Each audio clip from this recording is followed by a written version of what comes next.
Everyone, welcome back to our YouTube channel medical and nurses सब। तो यहाँ पर आज हम बात करने वाले हैं सीएचओ क्वेश्चन पेपर की। ये अभी अलग अलग स्टेट वाइज एग्ज़ाम होते जा रहे हैं सीएचओ के लिए। तो इन सभी पेपर, जितने भी पेपर्स हैं, स्पेशली 2022 के जो भी पेपर्स हुए हैं और जो चैनल पर अपडेट नहीं किए गए हैं, तो वो सभी पेपर हम विद इन 1 वीक में और 2 वीक में एटलीस्ट 20 सीएचओ पेपर्स होंगे जो इस साल हुए हैं लेकिन चैनल पर अपडेटेड नहीं है। तो उन पेपर्स को हम सॉल्व करेंगे, साथ ही साथ यहाँ पर बैक टू बैक सीरीज़ रहेंगी। और अब जितने भी पेपर्स आपको सॉल्व करवाए जाएंगे या फिर सीरीज़ रहेंगी, तो यहाँ पर आपको हिंदी इंग्लिश दोनों लैंग्वेज है जो आपके लिए दोनों फॉर्मेट प्रेजेंट किया जाएगा, जिससे आपको कन्फ्यूज़न ना हो। क्योंकि जो भी लोग राजस्थान का पेपर देते हैं या फिर यूपी एमपी का पेपर देते हैं, उनके लिए हिंदी इंग्लिश दोनों फॉर्मेट्स की ज़रूरत पड़ती है। लेकिन जो लोग अदर स्टेट का एग्ज़ाम देते हैं जहाँ पर ओनली इंग्लिश में बस पेपर आता है, तो उनको उतना है जो प्रॉब्लम नहीं होती। बट अभी अपकमिंग टाइम में यदि हम बात करते हैं एग्ज़ाम्स की, तो एमपी में, यूपी में, बिहार में, हरियाणा में अलग जगह है जो सीएचओ के पेपर होने वाले हैं। अभी रिसेंट में कर्नाटका का पेपर होने वाला था, लेकिन जो कुछ रीज़न से पोस्टपोन हुआ, आई थिंक 18 को है। आप एक बार डेट चेक कर लें, मुझे इतना कंफर्म नहीं है। बट जो भी लोग जहाँ के भी पेपर्स दे रहे हैं, मैं उनको बता दूं कि आपका सिलेबस के जो स्पेशली टॉपिक होते हैं, मान लीजिए आपको एडोलेसेंट हेल्थ पूछा, तो आपको टॉपिक पूरा पढ़ के जाना है, चाहे आप कहीं के भी किसी भी स्टेट का या फिर एनएचएम का पेपर देते हैं। और एक चीज़ मैं बता दूं, जो भी लोग एनएचएम का पेपर देते हैं या फिर सीएचओ का पेपर देते हैं या फिर किसी गवर्नमेंट मेडिकल कॉलेज के लिए पेपर देते हैं, तो सभी जगह का पैटर्न थोड़ा थोड़ा चेंज होता है। जो एनएचएम सीएचओ के पेपर होते हैं, तो सीएचओ का पेपर थोड़ा इजी होता है एज़ कम्पेयर टू एनएचएम के। फिर एनएचएम का पेपर होता है, जीएमसी का पेपर थोड़ा सा हार्ड आता है। तो इसी तरीके के आपको जो बेसिक पॉइंट्स हैं वो अपने माइंड में सेट करना है, क्लियर रखना है कि आपको पेपर कहाँ का कैसा आ सकता है। तो यहाँ पर आप देख सकते हैं मैंने बहुत सारे स्टेट्स के नाम लिखे हुए हैं, क्योंकि इन सभी जगह पेपर होने वाला है अभी अपकमिंग टाइम में। तो आप सभी लोग अपनी तैयारी अच्छे से रखें, क्योंकि आपकी एग्ज़ाम्स डेट कहीं कहीं की सिलेक्टेड है लेकिन कहीं की अभी डेट कंफर्म नहीं हुई है। तो ये पेपर जो आज हम सॉल्व करेंगे, ये यूपी का पेपर है, रिसेंट में हुआ पेपर है। तो इस तरीके के जितने भी पेपर्स रहेंगे, उन सभी पेपर्स को हिंदी इंग्लिश दोनों फॉर्मेट में आपके सामने प्रेजेंट किया जाएगा। जो भी लोग पीडीएफ लेना चाहते हैं, तो मेरे व्हाट्सएप नंबर पर डायरेक्ट कांटेक्ट करके ले सकते हैं, या फिर जो हमारी ऑफिशियल ऐप है medical and nurses hub app, उस पर अभी है जो पीडीएफ अपडेट कर दी गई हैं, तो आप वहाँ जाके भी पीडीएफ को परचेस कर सकते हैं। ऐप में आपको फ्री एमसीक्यूज़ हैं, तो आप वहाँ पे जाके बिना किसी चार्ज के अपने एमसीक्यूज़ सॉल्व कर सकते हैं और साथ ही साथ उन एमसीक्यूज़ का आंसर भी आप देख सकते हैं। चलिए आज की क्लास को हम स्टार्ट करते हैं। तो यहाँ पर फर्स्ट क्वेश्चन है आपका, विच of the following is N unfavourable factor for anterior long rotation of the occipital in case of occipital posterior position. अब देखिए क्वेश्चन अभी यूपी में आया हुआ था सीएचओ में, जो 7 और 4 सितंबर को पेपर हुए थे रिसेंट में। क्वेश्चन है यहाँ पर, कौन सा अनफेवरेबल फैक्टर है जो कि एंटीरियर लॉन्ग रोटेशन के लिए, यहाँ पर पोजीशन क्या है, ऑक्सीपिटल पोस्टीरियर पोजीशन है लेकिन एंटीरियर लॉन्ग रोटेशन है। तो यहाँ पर कौन सा जो फैक्टर है अनफेवरेबल होगा? Gynaecoid pelvis, average size of foetal head, regular uterine contractions, या फिर प्रीमेच्योर रप्चर ऑफ मेम्ब्रेन। कौन सा फैक्टर अनफेवरेबल होगा? तो यहाँ पर जब भी हम बात करते हैं ऑक्सीपिटल पोस्टीरियर पोजीशन की, यदि बात की जा रही है, कॉमन माल पोजीशन होती है बेबी फीटल में, वो होती है ऑक्सीपिटल पोस्टीरियर पोजीशन। यदि नॉर्मल की हम बात करते हैं तो सेफेलिक वर्टेक्स प्रेजेंटेशन क्या होता है, कॉमन प्रेजेंटेशन होगा। लेकिन यहाँ पर जो माल पोजीशन होती है, यदि हम इसको माल पोजीशन ही कहें तो कॉमन होता है ऑक्सीपिटल पोस्टीरियर पोजीशन। प्रेजेंटेशन कहें तो ब्रीच प्रेजेंटेशन सबसे कॉमन माल प्रेजेंटेशन माना जाएगा। लेकिन यहाँ पे कहा है कि अनफेवरेबल फैक्टर क्या होगा इस चीज़ के लिए, तो वो होगा यहाँ पर प्रीमेच्योर रप्चर ऑफ मेम्ब्रेन। क्या होगा? Premature rupture of membrane, time के पहले ही मेम्ब्रेन का रप्चर हो जाना। गायनेकॉइड पेल्विस है, तो जो बेबी के हेड को रोटेशन में हेल्प मिलेगी यदि ऑक्सीपिटल पोस्टीरियर पोजीशन में, तब भी एवरेज साइज है फीटल हेड की, तो भी बाहर निकलना इजी रहेगा। रेगुलर यूट्राइन कॉन्ट्रैक्शन आ रहे हैं तो भी ठीक है। लेकिन यहाँ पर यदि प्रीमेच्योर रप्चर ऑफ मेम्ब्रेन हो जाती है, टाइम के पहले ही मेम्ब्रेन रप्चर हो जाती है, तो यहाँ पर प्रॉब्लम हो सकती है।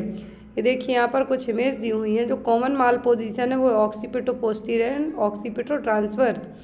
इस तरीके से यहाँ पर, क्योंकि जो रोटेशन है यहाँ पर हेड का रोटेशन है इस केस में, यदि माल पोजीशन है तो चाहे वो ऑक्सीपिटो पोस्टीरियर हो या फिर ऑक्सीपिटो ट्रांसवर्स हो, ऐसे केस में हेड का जो रोटेशन है जब बाहर निकलता है हेड, उसमें प्रॉब्लम होती है।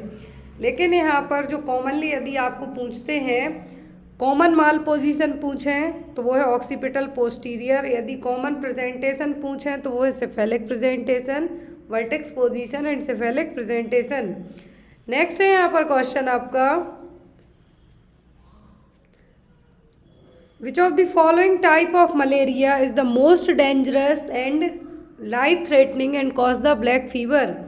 कौन से टाइप का मलेरिया है निम्नलिखित में से किस प्रकार का मलेरिया सबसे खतरनाक और जानलेवा है और काला बुखार का कारण बनता है, ब्लैक फीवर का कारण भी बनेगा, साथ ही साथ सबसे डेंजरस टाइप का मलेरिया है। तो कौन सा मलेरिया है? ऑप्शन में P falciparum, P vivax, P malaria या फिर पी ओवेल। अब आपको याद रखना है प्लाज्मोडियम की, जो प्लाज्मोडियम है जो स्पीसीज़ है मलेरिया की, तो यहाँ पर यदि हम बात करें कि सबसे ज़्यादा डेंजरस कौन सी स्पीसीज़ जिसके कारण ब्लैक फीवर भी होने के चांसेस होंगे, तो वो होगा प्लाज्मोडियम फाल्सीपेरम। क्या होगा? Plasmodium falciparum. इसके कारण ब्लैक फीवर या फिर ब्लैक फीवर को हम कहते हैं माउंटेन स्पॉटेड फीवर। क्या है? माउंटेन स्पॉटेड फीवर या फिर black fever, Rocky mountain spotted fever या फिर ब्लैक फीवर। ये कब होगा? ये ऐसे डायरेक्ट आपको नहीं होगा कि प्लाज्मोडियम जो आपकी बॉडी में फाल्सीपेरम, प्लाज्मोडियम फाल्सीपेरम एंटर किया, मलेरिया की एक जो स्पीसीज़ है ये आपकी बॉडी में एंटर हुई, आपको क्या हो गया? ब्लैक फीवर हो गया। ये जब यदि आपकी बॉडी में लॉन्ग टर्म तक इन्फेक्शन क्रिएट किए रहेगा तब जाके आपको ब्लैक फीवर होगा। क्वेश्चन एग्जाम में आ सकता है। ब्लैक फीवर को हम काला अजार भी कहते हैं, सिंपल लैंग्वेज में कहें तो क्या है? काला अजार। आगे जाके यदि जो प्लाज्मोडियम फाल्सीपेरम है यही क्या करेगा? काला अजार। लेकिन काला अजार के लिए या फिर ब्लैक फीवर के लिए डिफरेंट स्पीसीज पूछे तो वो पैरासाइट्स ही है, लेकिन क्या है उसका नाम? लीशमानिया पैरासाइट, जो कि सैंड फ्लाइट के बाइट करने से होगा। Next one, what is the Marfan syndrome? Marfan syndrome क्या है? ऑप्शन में chromosomal recessive state, chromosomal dominant state, autosomal recessive state या फिर ऑटोसोमल डोमिनेंट स्टेट। तो यहाँ पर क्वेश्चन है कि मार्फन सिंड्रोम क्या है? मार्फन सिंड्रोम, मार्फन सिंड्रोम एक ऐसा डिसऑर्डर है, इनहेरिटेड है, मतलब आपको की अनुवांशिकी से मिलेगा, आपके जीन्स के थ्रू मिलेगा, जो कि आपके कनेक्टिव टिश्यूज को अफेक्ट करेगा। मार्फन सिंड्रोम कनेक्टिव टिश्यू के अलावा आपके हार्ट, आइज, ब्लड वेसल्स और बोन्स को भी अफेक्ट करेगा। लेकिन यहाँ पर कहा है कि मार्फन सिंड्रोम में आपके लिए किस तरीके की डिसीज़ में माना जाएगा? Chromosomal recessive, dominant, autosomal recessive या फिर ऑटोसोमल डोमिनेंट। तो यहाँ पर जो मार्फन सिंड्रोम वाले पेशेंट होते हैं उनमें आपने उनकी लॉन्ग आर्म्स होंगे, लेग्स, फिंगर्स भी लॉन्ग होंगी, बॉडी है जो बहुत ही ज़्यादा थिन होगी और उनकी हाइट बहुत ज़्यादा होगी। लेकिन यहाँ पर उनको हार्ट में, चेस्ट में और लंग्स में कुछ ना कुछ प्रॉब्लम होती है। और एक मैंने कहा कि इनहेरिटेंट है, मतलब आपको जेनेटिक्स में मिली हुई बीमारी है। तो ये क्या है? Autosomal dominant state. कौन सी स्टेट है? Autosomal dominant state. तो यहाँ पर आपको याद रखना है, एग्जाम में आपको आ सकता है। ऑटोसोमल डोमिनेंट डिसऑर्डर में बहुत सारे ऐसे डिसऑर्डर्स हैं जिसमें आपके ही जीन्स हैं जो ऑटोसोमल डोमिनेंट डिसऑर्डर की। आपको मैं एक इमेज यहाँ पे ऐड करती हूँ जिससे आपको इजीली समझ में आएगा। फिर आपको मार्फन सिंड्रोम भी स्टेट क्या हो गई कि जो ऐसी डिसीज़ जो आपको आपकी हेरिडिटरी के थ्रू मिली है, और मार्फन सिंड्रोम उसी की ही एक एग्जाम्पल माना जाएगा, जो कि मेनली आपके कनेक्टिव टिश्यूज़ को अफेक्ट करेगा। रिसेसिव, डोमिनेंट दोनों अलग अलग चीज़ें हैं। Next one, sperm maturation occurs in the. तो स्पर्म का मैच्यूरेशन कहाँ पर होता है? स्पर्म कहाँ पर परिपक्व होंगे? ऑप्शन में है यहाँ पर एपिडेमाइडिस, वास डिफरेंसेस, सेमनीफेरस ट्यूब्यूल्स या फिर यूरेथ्रा। तो स्पर्म का प्रोडक्शन अलग होगा। स्पर्म का जो कॉम्प्लेक्स प्रोसेस होती है स्पर्म के प्रोडक्शन की, जो कि टेस्टिकल्स में बनते हैं। क्या है? टेस्टिकल्स में बनेंगे। लेकिन टेस्टिकल्स के लिए आपका जो हाइपोथैलेमस और पिट्यूटरी ग्लैंड है, दोनों का प्रॉपर तरीके से हार्मोन जो हेल्प करते हैं स्पर्म प्रोडक्शन में, उनका काम करना बहुत ज़रूरी है। लेकिन इनका मैच्यूरेशन कहाँ पर होगा? सेमनीफेरस ट्यूब्यूल में होगा कि वास डिफरेंसेस में होगा कि एपिडेमाइडिस में होगा। तो जो प्रोडक्शन है स्पर्म का क्या है, स्पर्म का प्रोडक्शन होगा टेस्टिकल्स में, लेकिन यहाँ पर मैच्यूरेशन होगा आपका एपिडेमाइडिस में। कहाँ पर, एपिडेमाइडिस में। एग्जाम में क्वेश्चन आपको आता है। तो यहाँ पर यदि आपको एक जो डक्ट होती है, इमेज के थ्रू आप समझेंगे तो आपको इजीली समझ में आएगी कि जो एक डक्ट होती है कहाँ पर, टेस्टिकल्स के बाहर जाके एक जो डक्ट होती है जहाँ पर पूरे स्पर्म का क्या होगा, आपके स्पर्म क्या होंगे, मैच्योर होंगे, मतलब परिपक्व होंगे। यदि इनमें क्या रहेगी, कुछ भी प्रॉब्लम्स होती है, यदि एपिडिमाइडिस हेल्दी नहीं है, आपकी टेस्टिकल्स ने प्रॉपर और अच्छे स्पर्म को प्रोड्यूस किया है, बनाया है, लेकिन उनका प्रॉपर तरीके से मैच्यूरेशन नहीं हो पाया, डेवलप नहीं हो पाए हैं, तो भी आपको इनफर्टिलिटी होने के चांसेस रहेंगे, आपके स्पर्म कमज़ोर रहेंगे। तो वही है कि स्पर्म मैच्यूरेशन का काम कहाँ पर होगा, एपिडिमाइडिस में। नेक्स्ट है यहाँ पर question, the most critical time in the treatment of a women suffering from heart diseases. तो यदि कोई वुमेन हार्ट डिसीज से सफ़र कर रही है तो मोस्ट क्रिटिकल टाइम क्या होगा उसको ट्रीट करने के लिए। हृदय रोग से पीड़ित महिला के उपचार में सबसे महत्वपूर्ण समय कौन सा होता है। In the first 48 hour postpartum, in the intrauterine period, in the early weeks of pregnancy, in the postpartum period. कौन सा टाइम पीरियड है जो सबसे ज़्यादा खतरनाक होगा वुमेन को यदि हार्ट डिसीज़ है उसको ट्रीट करने के लिए। तो जो ड्यूरेशन सबसे क्या होगा, डेंजरस ड्यूरेशन माना जाता है, वो होता है यहाँ पर फर्स्ट 48 आवर ऑफ पोस्टपार्टम। क्योंकि इस यदि किसी लेडी को ऑलरेडी क्या है, हार्ट प्रॉब्लम है और उसको यदि ज़्यादा ब्लीडिंग हो जाती है, क्योंकि पोस्टपार्टम जो टाइम होगा आफ्टर डिलीवरी उसके बाद ही ब्लीडिंग होने के चांसेस ज़्यादा होते हैं, या तो यूट्रस रप्चर होने के या फिर यूट्रस प्रोलैप्स होने के चांसेस होंगे। तो हार्ट डिसीज़ का यदि कोई मरीज है, कोई वुमेन है, तो सबसे यहाँ पर क्रिटिकल टाइम होगा उसको कि डिलीवरी के बाद के जो फर्स्ट 48 आवर हैं पोस्टपार्टम पीरियड है उसको ट्रीट करना, क्योंकि उस टाइम पर ब्लीडिंग भी ज़्यादा होती है किसी किसी में। इंट्रायूट्राइन डिवाइस हो गया, अर्ली वीक्स ऑफ प्रेगनेंसी हो गया, पोस्टपार्टम पीरियड हो गया। तो इस केस में आप क्या कर सकते, ट्रीट कर सकते, लेकिन इनिशियल जो टाइम होगा डिलीवरी के बाद का, क्योंकि उस टाइम पर ब्लीडिंग भी होती है, तो उस टाइम पर ट्रीट करना आपको थोड़ा सा क्रिटिकल रहेगा। Next one, name the part of the uterine canal which is attach to the uterus. तो यूट्राइन कैनाल की जो कौन सा पार्ट है जो अटैच होगा कहाँ से, यूट्रस से।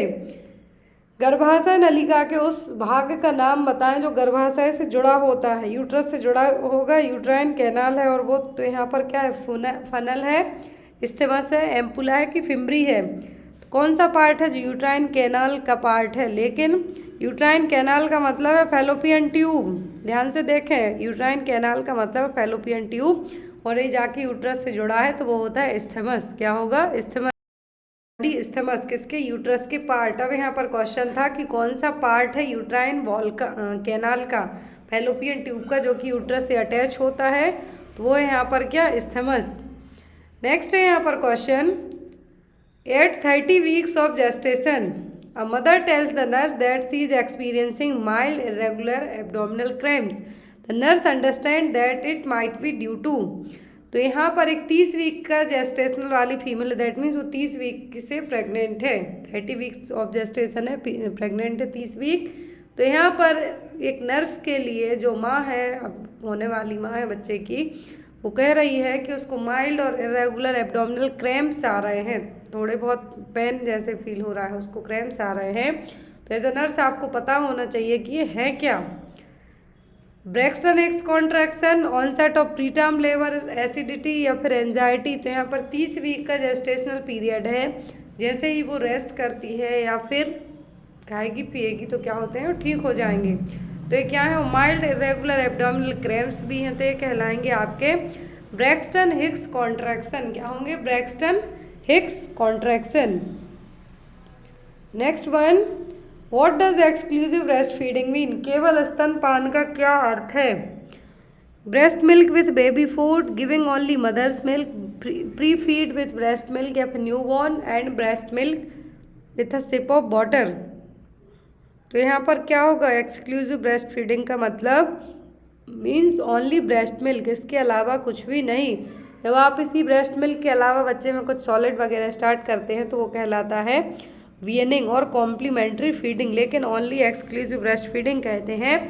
गिविंग ओनली मदर्स मिल्क, माँ का दूध ही केवल देना है, इसके अलावा कुछ भी नहीं देना। कब तक? 6 महीने तक। वो स्टार्ट कब से करना है? As soon as after delivery के बाद, पॉसिबल हो तो 30 मिनट या फिर 1 hour. Next one, which of the following mental illness has the maximum loss of disability adjusted life years. Daily exam में क्वेश्चन आता है डिसेबिलिटी एडजस्टेड लाइफ ईयर्स, तो यहाँ पर कौन सी मेंटल इलनेस है ऐसी जो मैक्सिमम सबसे ज़्यादा लॉस करवाएगी आपकी डेली एक्टिविटीज़ को लेके? निम्नलिखित में से किस मानसिक बीमारी में अक्षमता, समायोजित जीवन वर्ष का अधिकतम नुकसान हुआ है? सीजोफेनिया में, अल्कोहल डिपेंडेंसी में, डिप्रेशन में, कि बाइपोलर डिसऑर्डर में? डेली मतलब डिसेबिलिटी एडजस्टेड लाइफ ईयर। क्या है? Disability adjusted life years. तो यहाँ पर ऐसी कौन सी मेंटल इलनेस है? तो वो है यहाँ पर आपका क्या? डिप्रेशन। क्या होगा? डिप्रेशन। बाइपोलर में मैनिया डिप्रेशन, जब किसी पर्सन को सेम पर्सन को दो अलग अलग टाइम पर मैनिया के लक्षण दिख जाए या फिर डिप्रेशन के दिख जाए तो वो कहलाएगा बाइपोलर। लेकिन यहाँ पर बात की जा रही है कि मैक्सिमम लॉस ऑफ डिसेबिलिटी और जो डेली एडजस्टेड लाइफ ईयर से इसके अकॉर्डिंग, तो वो है यहाँ पर क्या? Depression disorder. डिप्रेशन के कारण ही सबसे ज़्यादा सुसाइड के केस देखने को भी मिलते हैं। Next one, which of these following is an appropriate basic action taken by a shelter nurse as a disaster site to rise with distressed victim. तो यहाँ पर संकटग्रस्त पीड़ितों के साथ पालने के लिए आपदा स्थल पर एक आश्रय नर्स द्वारा निम्नलिखित में से कौन सी एक उचित बुनियादी कार्रवाई की जाती है? दैट मीन्स फर्स्ट प्रायोरिटी आपकी क्या होगी? बाय शेल्टर नर्स के थ्रू किसी भी डिस्ट्रेस्ड विक्टिम के साथ जहाँ पर कोई हादसा वगैरह हुआ हो तो मेंटल स्टेटस को चेक करना, prevention of physical hazards, provision of anti depressant, providing basic empathy and dignity.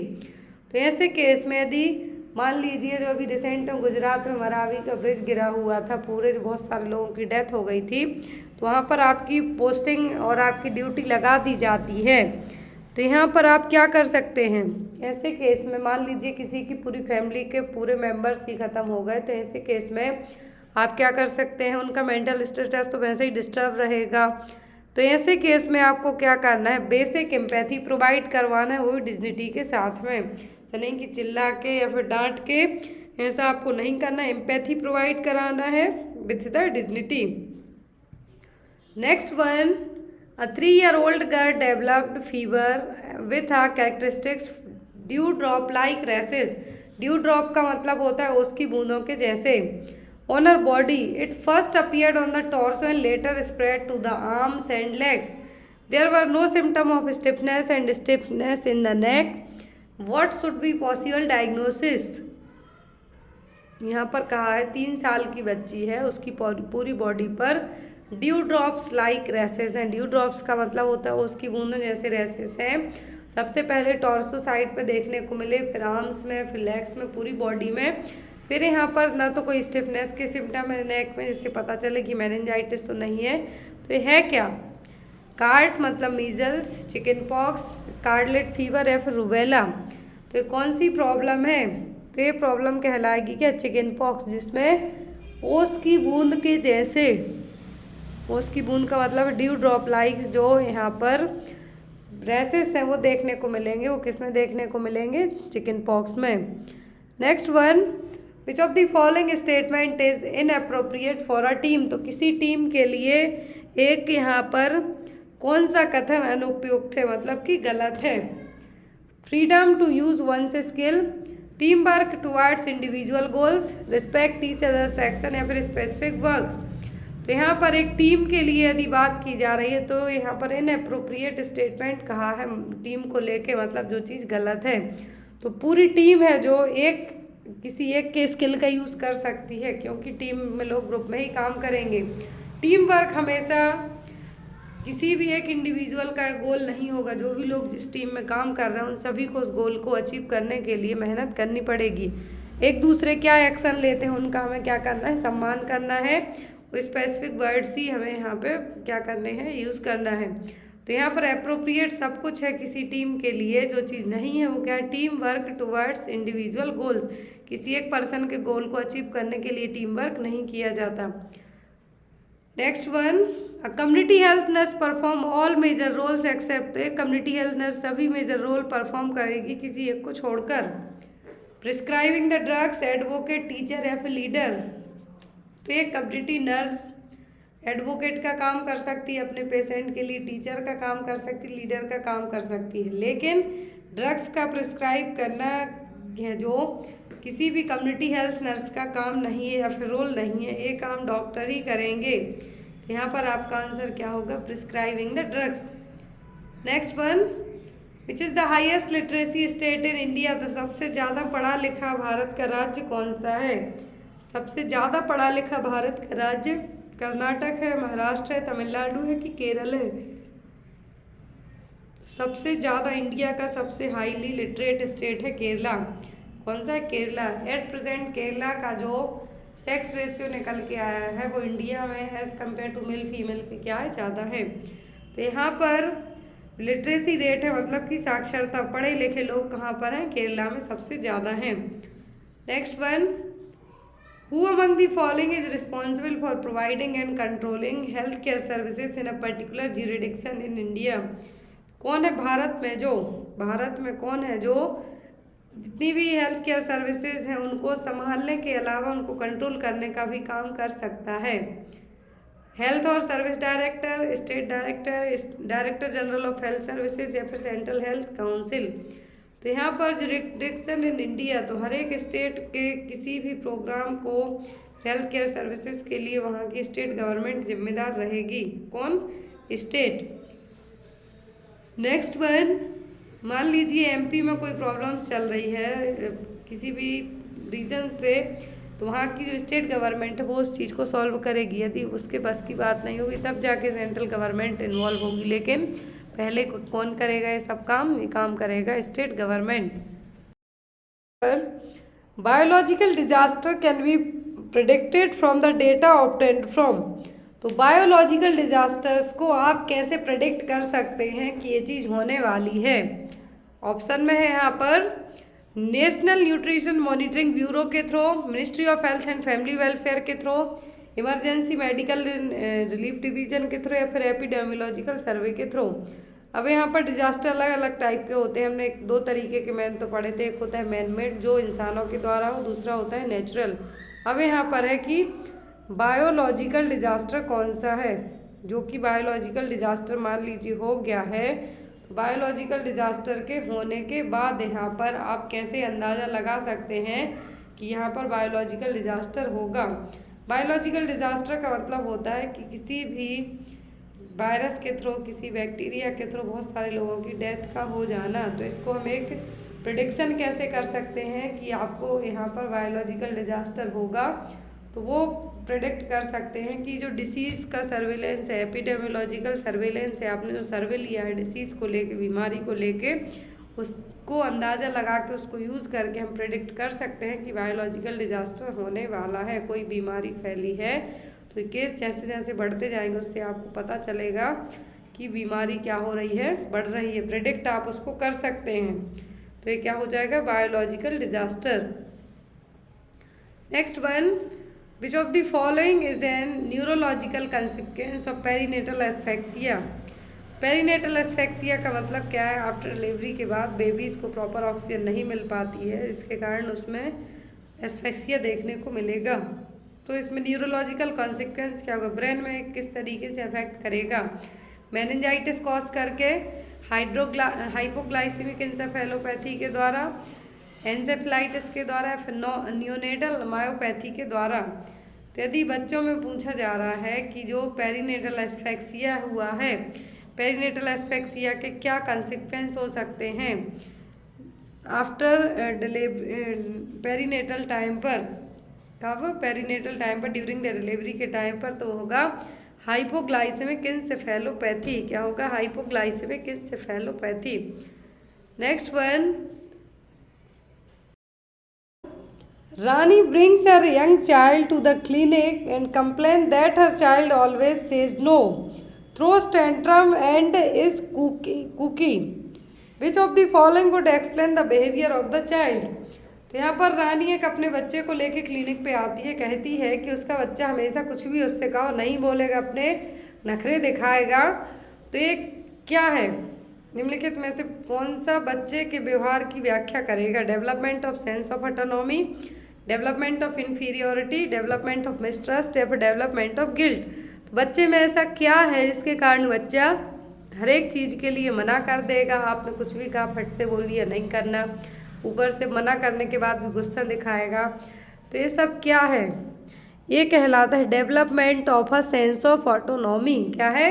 Development of a sense of autonomy. अपने खुद के बारे में भी ज़्यादा पता ना होना है, लेकिन बच्चे को पता सब कुछ है, लेकिन क्या हो रहा है, वो हमेशा हर एक चीज़ के लिए नो कर देता है। तो यहाँ पर इस तरीके के बच्चे हैं जो इवन एक बीमारी के अलावा भी नॉर्मल भी बच्चों में आपने देखा होगा, स्पेशली टोडलर्स में, फिर स्कूल गोइंग चिल्ड्रन में आप कुछ भी काम के लिए कहेंगे तो वो क्या करेंगे? मना कर देंगे और ऊपर से गुस्सा भी हो जाएंगे, नखरे दिखाएंगे। तो ये क्या है? ये development of a sense of autonomy. Next one, when communicating with a bereaved family which of the following statement can be used? bereaved family का मतलब है किसी ने अपना कुछ खोया है, लॉस्ट वन को खो दिया, अपने की डेथ हो गई या फिर जॉब चली गई, कुछ भी। यहाँ पर ऐसे केस में आप क्या कहेंगे? शोक संतप्त परिवार के साथ संवाद करते समय निम्नलिखित में से किस कथन का उपयोग किया जा सकता है? I am with you, you want to talk, you should be glad that he is suffering is over, stop feeling sorry for your self, rejoice you can have another baby any time. तो यहाँ पर बेरेव्ड family है, तो ऐसे case में आपको क्या करना है? ना तो आपको उससे उसका यदि कुछ भी प्रॉब्लम हुई है तो ना तो हंसना है, आपको खुशी नहीं मनानी है, ना ही आपको सॉरी कहना है उसको बार बार, ना ही बहुत ज़्यादा आपको खुश होना है। ऐसे केस में आप उससे जाके ये कह सकते हैं I am with you, if you want to talk you can talk me. ऐसे केस में आप उसको ये कह सकते हैं, उसको सांत्वना दे सकते हैं, लेकिन आप यहाँ पर बाकी जो अदर चीज़ें हैं वो आपकी यहाँ पे इंक्लूड नहीं होंगी। तो यदि आप जाके बात करना चाहते हैं, यदि किसी के लव्ड वन की डेथ हो गई, किसी की जॉब चली गई, तो ऐसे केस में आपको कहना I am with you if you want to talk. Next one, loss of control in children during hospitalisation can be reduced bye.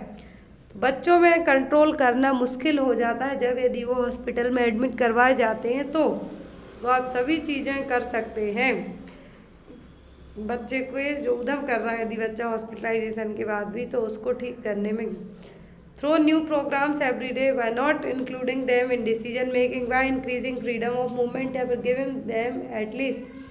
तो यहाँ पर हॉस्पिटलाइजेशन में बच्चों के लिए हमें क्या करना है? घूमने की थोड़ी बहुत आज़ादी देना है। ऐसा नहीं कि जाके आप पूरे वार्ड में घूम के आ जाओ। हॉस्पिटलाइजेशन के टाइम में बच्चों को आप थोड़ा सा ये कर सकते हैं कि उनको वहीं चलने फिरने की मूवमेंट की आज़ादी दे दें, वही उनके लिए काफ़ी है। ना तो आप उनको रोज़ रोज़ नए नए प्रोग्राम लगवा सकते हैं, ना ही उनको डिसीजन मेकिंग बना सकते हैं, ना ही उनको ये कह सकते हैं कि आप एक ही बार अंदर आ गए, अब आपको बाहर जाने नहीं मिलेगा, ऐसा आपको नहीं करना है। Next one, which of the following is not a characteristics of caput succedaneum? Caput succedaneum, caput succedaneum का कौन सा कैरेक्टरिस्टिक्स नहीं है? आपने दो तरीके की इमेजें आपके माइंड में हमेशा याद आती हैं जब आप कैपेट सक्सीडेनम देखते हैं। तो ऑप्शन में है यहाँ पर The inflammation consists of serum red fluid. The swelling is inflammatory and non-volatile. The swelling disappears within a few days. The swelling is limited by the sutures. तो यहाँ पर क्या है जो यहाँ पर कैपेट सक्सीडेनम के फीचर में नहीं आएगा? दैट मीन साइन नहीं होगा। बच्चों में कैपेट सक्सीडेनम डेवलप कब होता है? डिलीवरी के टाइम पर। क्या होगा? डिलीवरी के टाइम पर यदि ज़्यादा प्रेशर आता है, तो ज़्यादा प्रेशर यदि उनके हेड पर आता है तब बच्चों में चीज़ उनको फेस करनी पड़ेगी। तो यहाँ पर क्या पॉइंट है जो इसका नहीं है? कैपेट सक्सीडेनम में यहाँ पर जो आपका पॉइंट्स नहीं होगा वो होगा swelling is limited by the sutures. तो स्वेलिंग या सूचर्स तक ही लिमिटेड नहीं होगी। अब हम बताते हैं कि कैपेट में स्वेलिंग होती है, यहाँ पर ऑप्शन में था कि जो स्वेलिंग है ओनली सूचर्स तक ही लिमिटेड होती है, ऐसा नहीं है, इस सूचर लाइन के बाहर भी है जो स्वेलिंग देखने को मिलेगी। लेकिन कैपेट सक्सीडेनम उतना हार्मफुल नहीं है एज़ कम्पेयर टू सेफेलोहेमेटोमा के। एग्जाम में दोनों क्वेश्चन आते हैं, आपको सेफेलोहेमेटोमा भी आ सकता है एंड यहाँ पर आपको सेफेलोहेमेटोमा के अलावा आपको जो कैपेट सक्सीडेनम, तो यदि कैपेट सक्सीडेनम की बात करें हम तो यहाँ पर जो सीरम रेड फ्लूइड है वो भी होगा, स्वेलिंग होगी जो कि नॉन वॉलेटाइल होगी। यहाँ पर जो स्वेलिंग है कुछ दिनों में, कभी कभी 48 आवर में ही ये क्या हो जाएगी, डिसअपीयर हो जाती है, यहाँ पर ये देखिए। और यहाँ पर कभी कभी बहुत ही रेयर केस में है जो ट्रीटमेंट की ज़रूरत पड़ती है, लेकिन सेफेलोहेमेटोमा में ब्लड का कलेक्शन होगा पेरिओस्टियम और स्कल के बीच में। यहाँ पर ये स्वेलिंग है जो ओनली सूचर लाइन को क्रॉस नहीं करेगी, लेकिन जो कैपेट सक्सीडेनम की स्वेलिंग है इस सूचर लाइन को क्रॉस कर जाएगी। और यहाँ पर at the time of birth तो होगा ही, क्यों, क्योंकि ट्रॉमेटिक बर्थ के कारण बहुत ही ऑब्स्ट्रक्टेड लेबर रहा है या फिर बहुत लंबा ड्यूरेशन रहा है लेबर पेन का, तो देखने को मिलेगी। और ये जनरली कुछ महीनों में रिजॉल्व हो जाती है कंपेयर टू कैपेट सक्सीडेनम के, लेकिन इसमें कभी कभी ट्रीटमेंट की भी ज़रूरत पड़ सकती है। नेक्स्ट है यहाँ पर ड्रग डोज कैलकुलेशन का question. A child is prescribed ciprofloxacin, antibiotic है 40 mg per kg per day 4 days daily. If the child weight 15 kg calculate the amount of 1 dose. तो यहाँ पर आपको डोज कैलकुलेट करना है। एक बच्चे को सिप्रोफ्लॉक्सासिन 40 मिलीग्राम पर kg पर डे के हिसाब से 4 डोज देना है डेली। एक दिन में कितना देना है, 4 डोज। बच्चे का वजन 15 किलो है तो एक डोज की मात्रा कितनी होगी, एक डोज यहाँ पर आपका निकल के आएगा कितना, 150 mg, कितना 150 mg पर डोज। इसको आप लोग एक बार कैलकुलेट करके निकाल लेना जिससे आपको इजी रहे। एक बार कैलकुलेट करेंगे तो आपको कोई सी भी ड्रग दे देंगे तो आप यहाँ पे उसको एडजस्ट करके जो डोज है जो कैलकुलेट कर सकते हैं। Next one, common nursing diagnosis used with families of children as seen in ambulance and hospital administration include all of the following except. तो यहाँ पर बच्चों के परिवारों के साथ उपयोग किए जाने वाले सामान्य नर्सिंग डायग्नोसिस जैसे कि एम्बुलेंस और अस्पताल प्रशासन में देखा जाता है छोड़कर सभी शामिल हैं। कॉमन नर्सिंग डायग्नोसिस देखने को मिलेंगे, किसी भी बच्चे की फैमिली है तो सभी चीज़ें देखने को मिलेंगी। यदि बच्चा हॉस्पिटलाइज्ड हो रहा है या फिर एम्बुलेंस में जा रहा है, किसी एक को छोड़कर। Ineffective breathing related to disease condition, healthy behaviour related to a lack of knowledge, fear of being away from home for the first time या फिर concerns about pending hospitalization। तो यदि बच्चे को हॉस्पिटल एडमिनिस्ट्रेशन हॉस्पिटल में admit करना पड़ा या फिर एम्बुलेंस लेके जाना पड़ा, तो ऐसे केस में सभी नर्सिंग डायग्नोसिस आप देखेंगे किसी एक को छोड़कर, तो होगा ineffective breathing related to disease condition, ये आपको देखने को नहीं मिलेगा। बाकी आपको यदि ज़्यादा पढ़े लिखे नहीं है तो वो नॉर्मल बिहेव करेंगे, लेकिन फियर तो उनको डर लगेगा ही कि बच्चा उनका पहली बार बाहर गया है, और यदि दोबारा से हॉस्पिटल जाना पड़ा तो वो डर भी उनको लगा रहेगा। सभी चीज़ें होंगी लेकिन ineffective breathing related to disease condition यहाँ पे आपको देखने के लिए नहीं मिलेगा, स्पेशली फैमिलीज़ में। Next one, in the left hand of a male newborn a painful scaly hard lump appears which is covered with erythematous skin. Which of the following is a complication of subcutaneous fat necrosis? यहाँ पर एक नवजात शिशु के बाएं हाथ में एक दर्दनाक पपड़ीदार सख्त गांठ दिखाई दे रही है जो कि इरिथ्मेटस स्किन से ढकी हुई है। निम्नलिखित में से कौन सी सबक्यूटेनियस फैट नेक्रोसिस है? हाइपरपोटेशियम एनीमिया है, हाइपर कैल्सेमिया है, हाइपोसोडियम एनीमिया है, फिर मसल नेक्रोसिस है। तो न्यूबॉर्न बेबी में पूछा है, लेफ्ट हैंड में एक पेनफुल स्केली हार्ड लंप दिख रहा है, तो ये क्या है? हाइपर कैल्सेमिया के कारण बनने वाला नेक्रोसिस। क्या है? हाइपर कैल्सेमिया के कारण बनने वाला नेक्रोसिस की सिचुएशन जो कि पेनफुल है, लंप भी उसमें दिखाई दे रहा है, एरिथ्मेटस स्किन से कवर है, तो क्या है वो हाइपर तरीके से देखी होंगी सबक्यूटेनियस फैट नेक्रोसिस है। ये किसका कॉम्प्लिकेशन है? हाइपर कैल्सेमिया का, कैल्शियम का लेवल ज़्यादा रहा है, इसी कारण इस तरीके के जो नेक्रोसिस से बना है, तो क्या है? Subcutaneous fat necrosis. Next one, which of the following is a pre neutral cause of acute renal failure. तो इनमें से कौन सा प्री न्यूट्रल कॉज है एक्यूट रीनल फेलियर का? Nephrotic injury, prostate cancer, acute pyelonephritis या फिर हाइपोवॉल्यूमिया। तो एक्यूट रीनल फेलियर का जो यहाँ पर प्री न्यूट्रल कॉज हो सकता है वो होगा हाइपोवॉल्यूमिया। क्या होगा? फ्लूइड और इलेक्ट्रोलाइट्स का डिस्टर्बेंस होना मेन और प्री न्यूट्रल कॉज है जो माना जाएगा किसके लिए? एक्यूट रीनल फेलियर के लिए और ARF के लिए। Next one, which of the following can result in hypovolaemic shock. किस केस में हाइपोवॉल्यूमिक शॉक हो सकता है? पेरिटोनाइटिस में, ब्लड ट्रांसफ्यूजन रिएक्शन में, एसिडोसिस में या फिर वेस्कुलर डैमेज में। तो हाइपोवॉल्यूमिक शॉक होने के चांसेस ओनली पेरिटोनाइटिस में ही रहेंगे। जो पेरिटोनियम है, लेयर है, उसमें यदि इन्फेक्शन इन्फ्लामेशन देखने को मिलेगा जिसके कारण हाइपोवॉल्यूमिक शॉक होने के चांसेस भी रहेंगे। ब्लड ट्रांसफ्यूजन में तो हाइपरवॉल्यूमिया होने के चांसेस होंगे, लेकिन पेरिटोनाइटिस में क्या होगा? जो हाइपोवॉल्यूमिक शॉक है होने के चांसेस रहेंगे। Next one, which of the following should be evaluated by the nurse while providing post operative care to a lung resection patient as the resection irritates the vagus nerve. तो यहाँ पर यदि किसी person का lung resection हुआ है तो यहाँ पर वेगस नर्व क्या हो रही है? इरिटेट हो रही है। क्या है? वेगस नर्व इरिटेट हो रही है। तो कौन सी चीज़ के लिए आप इवैल्यूएट करते रहेंगे? आर्ट्रियल डिसअरिथमिया के लिए, हार्ट रेट के लिए, हाइपोटेंशन के लिए कि डिस्निया के लिए? तो यहाँ पर आप पर्सन में किसके लिए चेक करते रहेंगे? आर्ट्रियल डिसअरिथमिया के लिए। क्यों? क्योंकि यहाँ पर वेगस नर्व क्या हो रही है? इरिटेट हो रही है। पर्सन का यदि लंग रिसेक्शन सर्जरी की गई है, पर्सन में वेगस नर्व इरिटेट हो रही है और उसके कारण आर्ट्रियल डिसअरिथमिया डेवलप हो सकता है, तो उसके लिए आपको चेक करते रहना है। Next one, which of the following is an infection that spread beyond the initial infection site to different part of the body. निम्नलिखित में से कौन सा संक्रमण है जो प्रारंभिक संक्रमण स्थल से परे शरीर के विभिन्न अंगों में फैलता है? जो प्राइमरी इन्फेक्शन आपको हुआ है उससे बॉडी के किसी दूसरे पार्ट में यदि इन्फेक्शन होता है तो क्या कहलाएगा? लोकलाइज्ड, डिसेमिनेटेड, सिस्टमिक या फिर सुपर इन्फेक्शन। तो यहाँ पर आपको जहाँ पर है वहाँ से दूर, कितना? वहाँ से थोड़ा दूर कहीं और किसी और पार्ट्स में होता है बॉडी के। मान लीजिए आपके फेस पर कुछ आपको इन्फेक्शन है, फेस के बाद वो आपके हैंड में हो जाए, लेग में हो जाए, तो वो इन्फेक्शन कौन सा इन्फेक्शन कहलाएगा? वो कहलाएगा disseminated infection.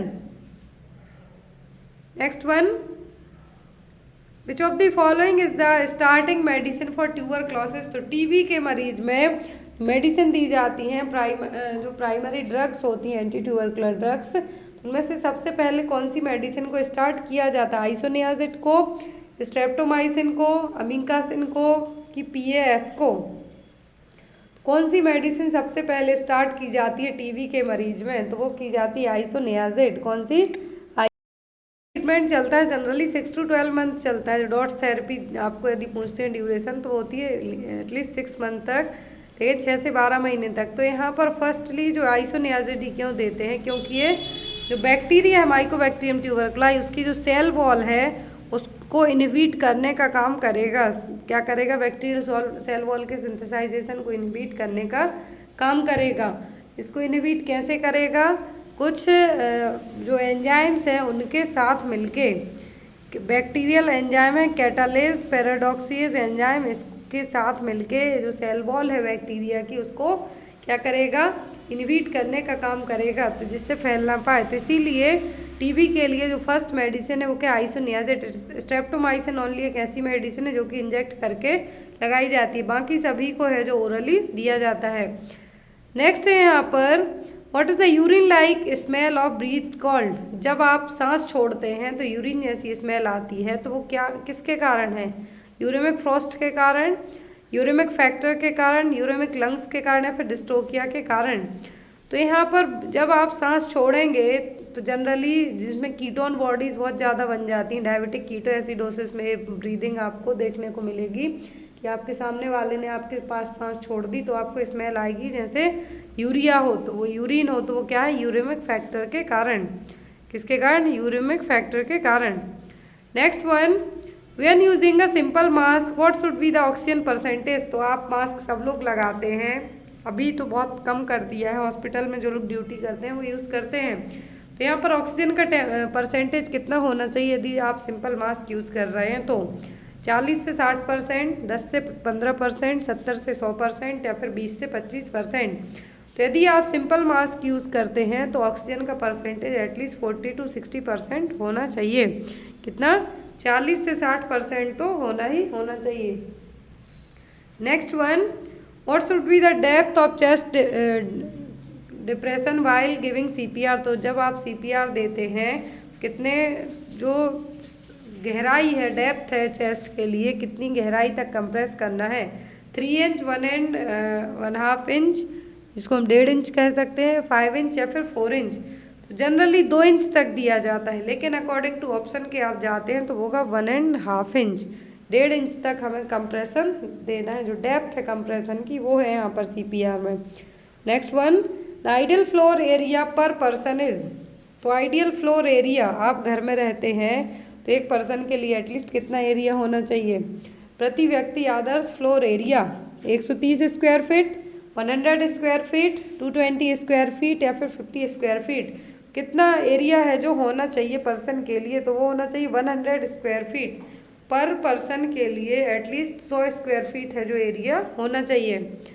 Next one, everyone should follow the rules of respiratory etiquette to prevent the spread of all type of respiratory infection at the community level.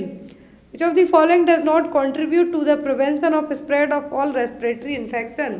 पूरे कम्युनिटी लेवल पर सभी लोग श्वसन संक्रमणों के प्रसार को रोकने के लिए सभी को जो रेस्पिरेटरी एटिकेट है, नियमों का पालन करना चाहिए।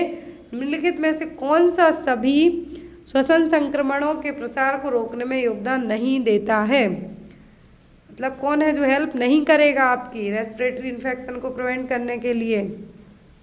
Washing hands after coming into contact with secretion, ये आपको करना है। आपने कोविड में खूब किया है कि कोरोना के मरीजों को चेक करके आए या फिर बाहर से आए, ने तुरंत आके अपने हाथ धो लिए। Living in a poorly ventilated room, तो हमेशा आपको वेंटिलेटेड रूम में रहना है, ना कि पुअरली में, यहाँ तो और ज़्यादा चांस रहेंगे। Covering nose and mouth when sneezing and coughing, तो ये आपको करना ही करना है। Using tissue to inject respiratory secretion, तो ये आपको यूज़ करना है। लेकिन जो यहाँ पर नहीं आपकी हेल्प कर रहा है प्रिवेंशन में, वो क्या है? तो वो है living in a poorly ventilated room. Generally जो आपने टीबी के मरीज देखे होंगे वो ऐसे एरिया से बिलोंग करते हुए आते हैं ना तो उनका जो प्रॉपर सैनिटेशन है रूम में, ना ही पूरा इन्वायरमेंट सही है, ना ही पूरे रूम में क्या है वेंटिलेशन है। तो वही चीज़, तो पुअरली वेंटिलेशन में रेस्पिरेटरी इन्फेक्शन होने के चांसेस सबसे ज़्यादा होंगे। तो यहाँ पर कहा है कि प्रिवेंशन में हेल्प कौन नहीं करेगा? तो वो होगा living in a poorly ventilated room. Clear? Next one, which agency deals with global health affairs, तो कौन सी एजेंसी है जो ग्लोबल हेल्थ अफेयर्स से डील करती है? Food and drug administration, centre for disease control that mean CDC, WHO या फिर FAO food and agriculture organisation. तो कौन सी है जो पूरे ऑल ओवर लेवल पर ग्लोबल हेल्थ अफेयर्स के साथ डील करती है? तो वो WHO, world health organisation. Next one, which one of the following does not apply to level of communication, तो इनमें से क्या है जो लेवल ऑफ कम्युनिकेशन पर अप्लाई नहीं होगा? इंटरपर्सनल, पर्सनल, इंट्रापर्सनल या फिर पब्लिक। तो लेवल ऑफ कम्युनिकेशन की बात हो रही है, तो जो चीज़ यहाँ पर नहीं होगी वो क्या होगी? पर्सनल। बाकी सभी में आपको कम्युनिकेशन कि आप किस तरीके से इंटरपर्सनल या फिर आप अपने बारे में किसी दूसरे को बताते हैं, लेकिन जो नहीं है वो क्या है? Personal communication. Next one, which of the following is considered non verbal communication. दो तरीके का कम्युनिकेशन होता है, वर्बल, दूसरा होता है नॉन वर्बल, फिर इसकी अलग अलग कैटेगरी होती हैं। तो नॉन वर्बल कम्युनिकेशन कौन सा होगा? वर्ड, गेस्चर, इन्फॉर्मेशन या फिर फ्रेज। तो नॉन वर्बल कम्युनिकेशन में आप बोलेंगे चालेंगे कुछ नहीं, नैन मटक्का करेंगे जो क्लास में करते हैं। और यहाँ पर यदि जब आप कमेंट्स, यदि यहीं पर प्रीमियर लगा दिया जाता है और आप कुछ कमेंट्स कर रहे हैं, मैसेज कर रहे हैं, तो आपका वर्बल में आएगा। लेकिन आप कुछ नहीं बोल रहे हैं, ओनली इशारों में बातें करते हैं, गेस्चर दिखा, हाथ हिला के बात करते हैं, मुंह बना के बात करते हैं, गुस्से में देखते हैं, तो क्या है सब? वो है non verbal communication. Next one, a preventive measures that kills most bacteria to ensure a safe supply of milks, एक प्रिवेंटिव मेजर्स है जिसमें बैक्टीरिया को मारा जाता है ताकि दूध की जो सप्लाई है प्रॉपर हो सके, वो क्या है? पास्चराइजेशन है, क्लीन डेयरी फॉर्म है, एनिमल टेस्ट है कि मिल्क इंस्पेक्शन है? तो प्रिवेंटिव मेजर्स है पास्चराइजेशन, दूध को गर्म करके ठंडा करने की प्रोसेस क्या है? Pasteurisation. Next one, the emission of which of the following gases into the atmosphere reduce the global warming, वायुमंडल में निम्नलिखित में से कौन सी गैस का उत्सर्जन ग्लोबल वार्मिंग को कम करता है?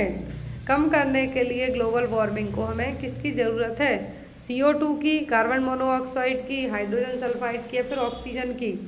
तो कार्बन डाइऑक्साइड, कार्बन मोनोऑक्साइड तो एक खुद एक क्या है? गैसें हैं जो कि ग्लोबल वार्मिंग को कॉज करेंगी, लेकिन इसको कम करने में ऑक्सीजन हमारी प्रॉपर तरीके से हेल्प कर सकती है। क्या?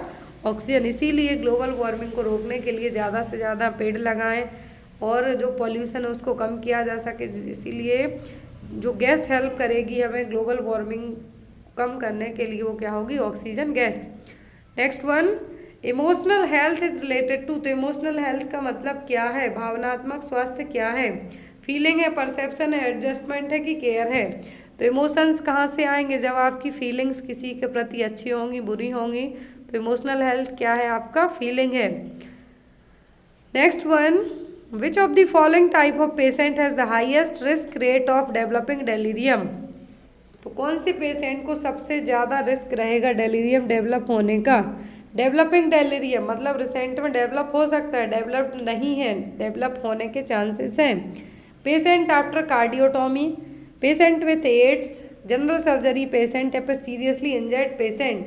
तो यहाँ पर जो पेशेंट हाई रिस्क रेट में होगा डेलीरियम डेवलप होने के, वो होगा पेशेंट आफ्टर कार्डियोटॉमी, जिसकी कार्डियक सर्जरी हुई है, उसके लिए होने के चांसेस सबसे ज़्यादा होंगे। Next one, what is the main cause of psychogenic non epileptic seizures, तो साइकोजेनिक भी है, नॉन एपिलेप्टिक सीजर्स है, तो वो क्या मेन कॉज है? इमीडिएट ब्रेन इंजरी, मेंटल और emotional process rather than a physical cause, abnormal brain secretion, separation of brain from other system. तो यहाँ पर साइकोजेनिक है, साइको का मतलब दिमाग ही खराब हो गया आपका, फिर नॉन एपिलेप्टिक सीजर्स है, तो यहाँ पर फिजिकल कॉज का रिलेशन बहुत ही कम है एज़ कम्पेयर टू मेंटल और इमोशनल के, जिसमें सीजर्स आ जाएं तो वो मेन रीज़न यहाँ पर वही होगा, मेंटल और emotional process rather than a physical cause. Immediate brain injury में तो जनरली जब आते हैं तो वो टॉनिक क्लॉनिक आने के चांसेस होते हैं, लेकिन यहाँ पर जो नॉन एपिलेप्टिक सीजर्स है लेकिन साइकोजेनिक कॉज है, तो वो क्या है? Mental. Next one, mutism, negativism, waxy flexibility, bizarre posture and subconsciousness are the symptoms of, तो यहाँ पर इतने सारे सिम्टम बताए हैं। म्यूटिज्म है, आप बोल ही नहीं रहे हैं, म्यूट का बटन प्रेस कर गए। नेगेटिविज्म है, पूरा उल्टा सीधा ही सोच रहे हैं, नेगेटिव वे में जा रहे हैं। वैक्सीसप्लियंस है, बिजारे बिहेवियर है आपका, और सबकॉन्शियस है आप। तो ये किसके सिम्टम्स हैं? हैब्रिफेनिक फ्रेगमेंटेड साइकोसिस के, पैरानॉइड सीजोफेनिया के, कैटाटोनिक फ्रेगमेंटेड माइंड के, या फिर रेसिडुअल फ्रेगमेंटेड माइंड के। तो यहाँ पर बैक्सी फ्लेक्सिबिलिटी देखने को मिल रही है, विजारे बिहेवियर है मतलब, लेकिन आप म्यूट हैं, तो ये सब किसके हैं? कैटाटोनिक फ्रेगमेंटेड माइंड के। Next one, which of the following would be the most effective treatment for children with autism, तो बच्चे जिनको ऑटिज्म होता है, आपने देखा होगा बहुत सारे बच्चे हैं, उनकी जो मेंटल सिचुएशन होती है as compare to normal child के अलग होगी। तो यदि चिल्ड्रन को ऑटिज्म हुआ है तो आप उसको कैसे ट्रीट कर सकते हैं? पनिशिंग सोशली अनएक्सेप्टेबल बिहेवियर है, आपको बिल्कुल नहीं करना है।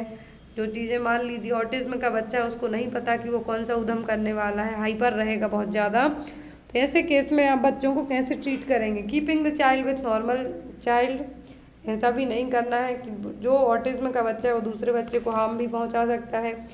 Insight oriented individual psychotherapy, structured classroom training in combination with behavioural method.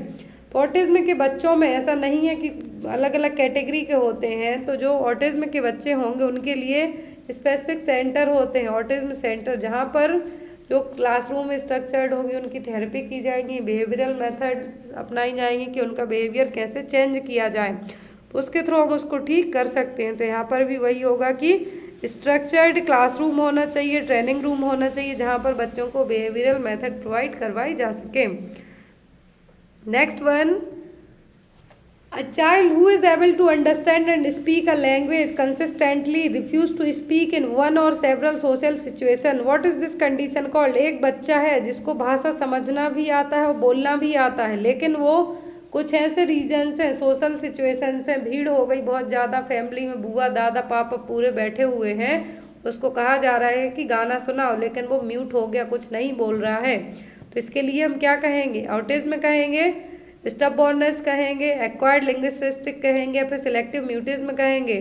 बच्चा बोलता है, आपकी भाषा समझता है, आपने बोला खाना खा लो समझ गया, आपने बोला गाना गा लो समझ गया, लेकिन जैसे ही आपके यहाँ भीड़ भाड़ जुड़ी या फिर वो कहीं बाहर गया, क्राउड में गया, स्कूल में स्टेज पे खड़ा कर दिया, तो वो बिल्कुल म्यूट हो गया। तो ये क्या कहलाएगा? ये कहलाएगा सिलेक्टिव म्यूटिज्म। क्या कहलाएगा? Selective mutism. समझ रहा है, बोलते बनता है, लेकिन बोलेगा नहीं। कुछ इशू है उसको, कुछ सोसाइटी से इशू है कि फैमिली में ज़्यादा भीड़ हो गई, कुछ भी हो सकता है, तो वो क्या हो गया? म्यूट हो गया। कुछ रीजन्स से, कुछ सिलेक्टेड रीजन्स के कारण हुआ है, इसीलिए इसको हम क्या कहेंगे? Selective mutism. बच्चा जिद्दी तो बिल्कुल भी नहीं है, उसको समझ में सब कुछ आ रहा है। नेक्स्ट वन, इसका आंसर आप लोग कमेंट बॉक्स में देंगे। क्वेश्चन है, a patient has a rapid onset of loss of consciousness, attention delusion, restlessness, excitement, misperception and explanation. What is primary nursing diagnosis? एक मरीज में कॉन्शियसनेस नहीं है, लॉस ऑफ कॉन्शियसनेस है, अटेंशन डेल्यूजन है, बेचैन है, बहुत ज़्यादा रेस्टलेसनेस है, लेकिन बहुत ज़्यादा एक्साइटेड भी है, मिसपरसेप्शन है और एक्सप्लेनेशन भी है, बहुत ज़्यादा क्या कर रहा है? बोल भी रहा है। तो कौन सा नर्सिंग डायग्नोसिस है? Change sensory perception, lack of self care, acute confusion या फिर कन्वर्जेशन। तो इसका आंसर आप लोग कमेंट बॉक्स में देना। इसका नेक्स्ट पार्ट होगा, उसमें इसका आंसर आपको दिया जाएगा। बताइए ज़रूर आपको क्लास कैसी लगी। So thank you for watching us, bye bye.